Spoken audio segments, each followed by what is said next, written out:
नमस्कार। आइए आज हम हमारे साथ हैं हाउस लीडर नरेंद्र चावला जी।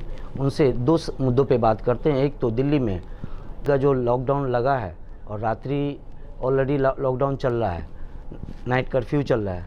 आइए सीधा बात करते हैं सर जी। अब नाइट कर्फ्यू था और फिर 2 दिन का लॉकडाउन।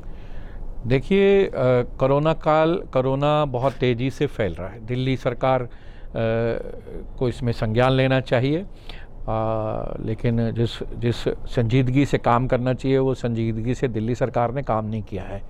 लेकिन चेन को तोड़ने के लिए कोई ना कोई रास्ता अख्तियार करना पड़ेगा और चेन को तोड़ने का रास्ता यही है कि उसकी सख्ती की जाए और उसमें कर्फ्यू में बढ़ोतरी की जाए। तो उसी को मद्देनज़र जो है वीकेंड में कर्फ्यू लगाया जा रहा है कि अच्छा कदम है, इसको हमें पालन करना चाहिए। केंद्र सरकार ने साफ कहा है कि हम कर्फ्यू लगाने की बात हम नहीं कर रहे हैं, वो राज्य राज्य में अपनी ज़रूरत के हिसाब से ध्यान दे। ये फैसला राज्य सरकारों को लेना होता है और राज्य सरकार ही इसके लिए जिम्मेदारी लेनी चाहिए, उसको ऑन करना चाहिए, उसको स्थिति का जायज़ा लेना चाहिए और उसके अनुसार काम करना चाहिए। लेकिन जहाँ तक निगमों का सवाल है, हम पूरी तरह समर्पित हैं लोगों की सेवा के लिए। लोगों के दिल्ली सरकार के साथ भी अगर वो कोई काम हमें कहते हैं या हमारे से कोई डिमांड करते हैं या हमारे से कोई उम्मीद करते हैं, हम उससे कहीं ज़्यादा बढ़ चढ़ करके हम काम करके बताएंगे। पिछली बार जब लॉकडाउन लगा था और जिस ढंग से दिल्ली से दूसरे राज्य के लोग पलायन किए, पैदल पलायन कर गए और दिल्ली सरकार ने व्यवस्था नहीं कर पाई, कहीं ना कहीं लॉकडाउन समाप्त होने के बाद स्थिति नॉर्मल हुआ। केजरीवाल सरकार कहीं ना कहीं सो रही थी या राजनीति कर रही थी?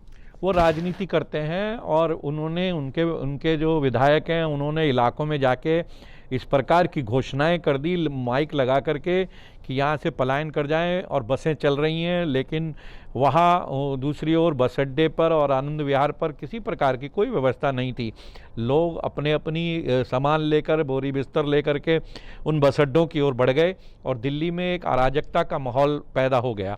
इस प्रकार के बहुत ही खेदपूर्ण बात है और बहुत ही कष्ट वाली बात है कि इसी प्रकार से राज्य सरकारें बिहेव करें और लोगों को अपना ना समझे। अपनी बात कहने वाले कि मैं बहुत ही हमदर्द हूँ, अपने आप को दिल्ली का बहुत हमदर्द और बेटा बताने वाले असल में दिल्ली के हमदर्द नहीं है। वो अपनी राजनीति रोटियां सेकना चाहते हैं और दिल्ली की सत्ता पर काबिज होकर के किसी भी ढंग से रहना चाहते हैं, चाहे दिल्ली में किसी प्रकार के हालात हों। अरविंद केजरीवाल जी और उनके कई ऐसे विधायक जो दूसरे राज्यों में वहाँ के चुनाव की तैयारी में लगे हैं, उत्तराखंड की तैयारी में लगे हैं और केजरीवाल जी भी कहीं ना कहीं पूरी तरह से इन्वॉल्व हैं। क्या दिल्ली की जो राशि है, दिल्ली का जो टैक्स है, दिल्ली का जो बजट है और दिल्ली छोड़ करके दूसरे राज्यों में जा रहे हैं, इस पर क्या कहेंगे?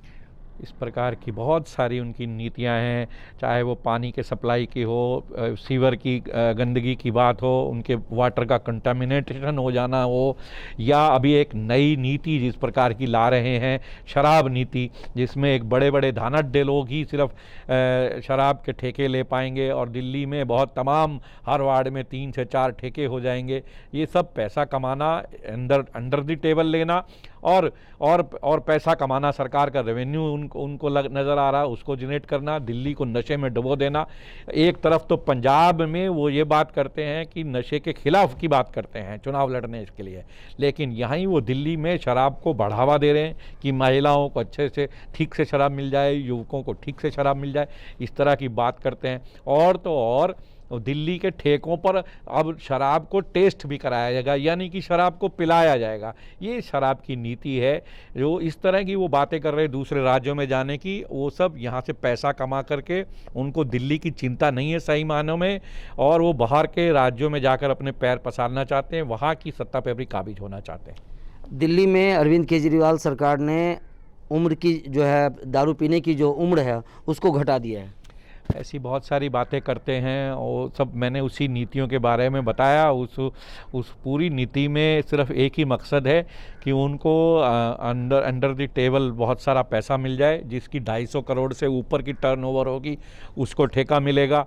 यानी कि एक एक जोन बांट दिए जाएंगे, 14 जोन होंगे, 14 जोन में एक एक जोन बांटा जाएगा, उसका वो ऑक्शन करेंगे या कैसे करेंगे, इस तरह की नीति उनकी है, जिससे वो खूब पैसा उनकी पार्टी को मिलने की कवायद में है। ऐसे ही दिल्ली में डीटीसी की बसों को ख़रीदने की जो 100 या कितनी बसें हैं, उसको 87,50,000 की बस खरीद करके 35 लाख का एनुअली जो है मेंटेनेंस एएमसी दी जा रही है। घोर जो है वो इस तरह का भ्रष्टाचार से लिप्त है। इसी प्रकार से दिल्ली जल बोर्ड का 26,000 करोड़ रुपए का जो कोई हिसाब नहीं दे पाए। निगमों को जो पैसा देना चाहिए, जिसके लिए उनको हाईकोर्ट से डांट भी पड़ी है, लेकिन वो एक मोटी चमड़ी के और ढीठ किस्म के इंसान है, उस पर भी वो कोई उनके कान में जूनी रेंगती, उसको वो पैसा देने के लिए नहीं है। एडवर्टाइजमेंट, विज्ञापन और इन सब चीज़ों पर उनको खर्च करने के लिए पैसा है, लेकिन दिल्ली के लोगों को सही मायने में चिंता नहीं है उनको। एक लास्ट क्वेश्चन हमारा है, विद्यालय के आसपास भी शराब के ठेके हैं, और मैं कहूँ तो आपको कुछ नाम गिना सकता हूँ।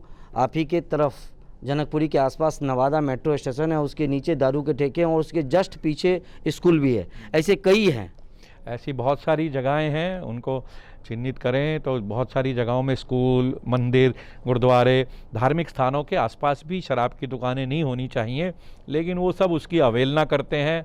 उनके जो एक्साइज के आबकारी जो अधिकारी हैं और दिल्ली सरकार के साथ मिलकर, उनके मिनिस्टर के साथ मिलकर उनकी जेब को गर्म किया जाता है और ये सब काम वो करते रहते हैं। सर, तीनों एमसीडी मेयर के द्वारा एक घोषणा की गई थी कि हलाल और झटका दोनों को लेकर के नियम बनाए गए थे। क्या लग रहा है वो पूरी तरह से सफल हो पाया इस लॉकडाउन के दौरान?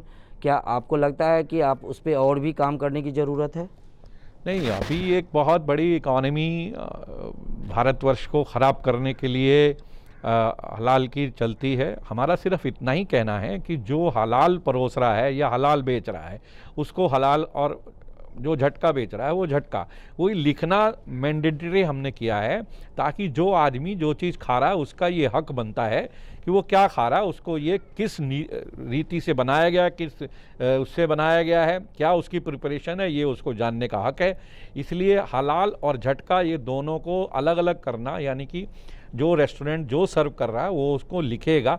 अभी सिर्फ नीति पास हुई है, उसके बाद उसको हमारी निगम ने उसका सर्कुलर जारी किया है। अभी नीचे जाते थोड़ा टाइम लगेगा। अभी हम अवेयर करेंगे, हम सारे रेस्टोरेंट जो हमारे साथ कवर्ड हैं उनको सबको इस बात की संज्ञान देंगे, नोटिस देंगे, और फिर धीरे धीरे ये चीज़ें इम्प्लीमेंटेशन में आ जाएंगी, और अगर नहीं आएंगी तो इनको फोर्सफुली इनको इम्प्लीमेंट किया जाएगा, ये निश्चित है।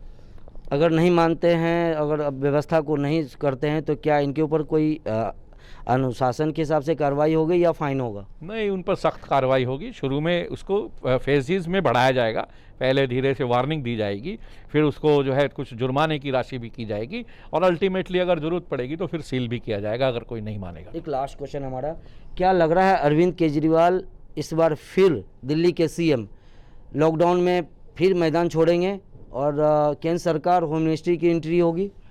दिल्ली सरकार ने पहले भी कोई इसमें विशेष वो अपना योगदान कंट्रीब्यूशन नहीं किया। निगमों ने भरपूर काम किया, चाहे वो सफाई का काम हो, सैनिटाइजेशन का काम हो, बायोमेडिकल वेस्ट का उठाने का काम हो, आइसोलेशन सेंटर बनाने का काम हो। ये सब काम पहले भी दिल्ली नगर निगम ने, राशन बांटने का काम हो, हमारे टीचरों की व्यवस्था का काम हो, हमारे सफाई से सभी ने बहुत काम किया, हमारे निगम पार्षदों ने बहुत काम किया।